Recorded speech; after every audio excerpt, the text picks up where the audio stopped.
Manchester City are one of European football's newest giants and are currently on track to win their 5th Premier League title and their 3rd under current head coach Pep Guardiola.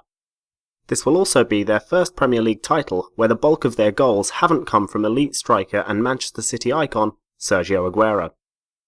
The 32-year-old will be leaving the Etihad at the end of this season, and as such, the media elites have decided that Man City must be looking to sign a world-class striker to fill that gap. So when you look at what Manchester City are looking for, it's important to understand two major things: what they're losing with Aguero, and where they can improve. Talking purely statistically, losing Aguero actually means very little for this current City team. He's been injured for most of this season, he's only scored one Premier League goal where the goals have primarily come from midfield. Consider that they look certain to win the Premier League, and are in contention to win multiple trophies again this season. It's not been a huge loss without him. So where can they improve? While the upturn in form for City this year has been on the back of an excellent defence rather than their attack, they haven't scored as many goals this year relative to their last 3 seasons, and a 20-plus goal a season striker will certainly be a welcome addition, even if not entirely necessary.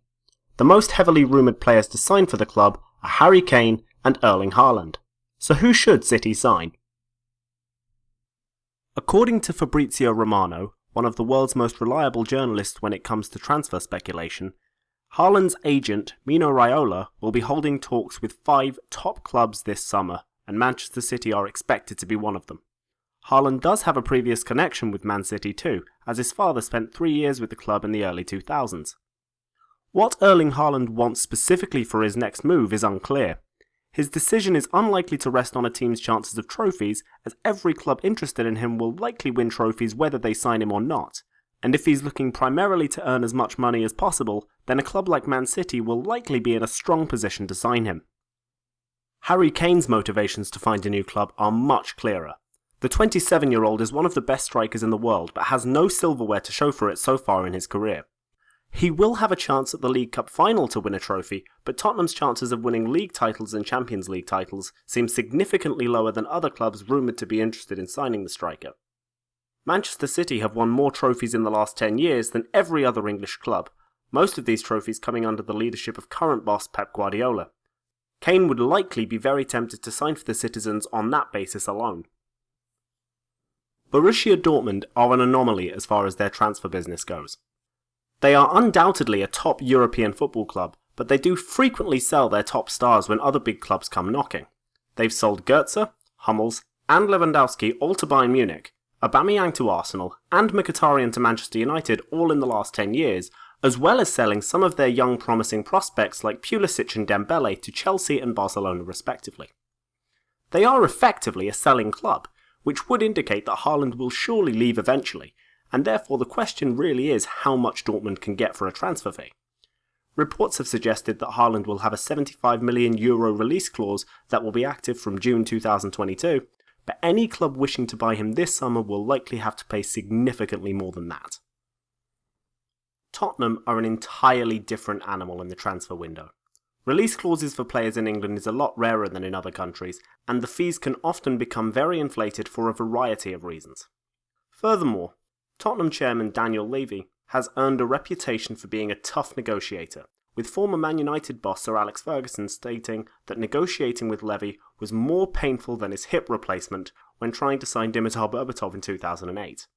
With Kane being Tottenham's biggest asset as both an exceptional player and the club's only real megastar, the fee that Levy can command will be incredibly high unless Kane tries to force a transfer away from the club, which does seem unlikely at this point.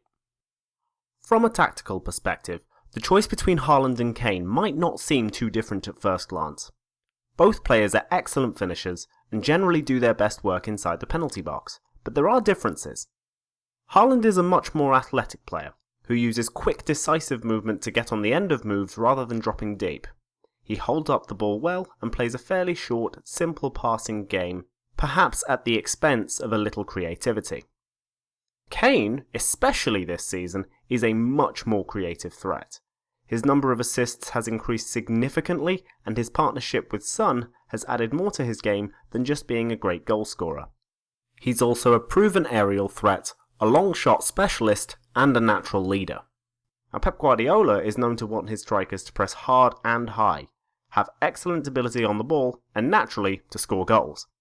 Haaland doesn't typically do much of the defensive work at Dortmund, so he would have more adapting to do than Kane, who once adopted a high pressing game under his previous head coach, Mauricio Pochettino.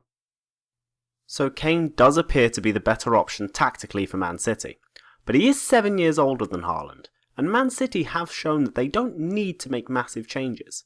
They're the Premier League's top goal scorers by some distance, so signing a ready-made player for the short term isn't actually necessary. Haaland's career to date suggests he will be among the elite European strikers in the years to come, and therefore probably looks like the better long-term option. Kane wouldn't be a bad signing, but he would only really be a quick fix to a problem that Man City don't really have. I'm Josh Andrews from Kings on Grass, and I believe that Man City should sign Haaland. What do you think? Answer the poll in the top right, and then tell me in the comments how wrong I am. Talk to you next time.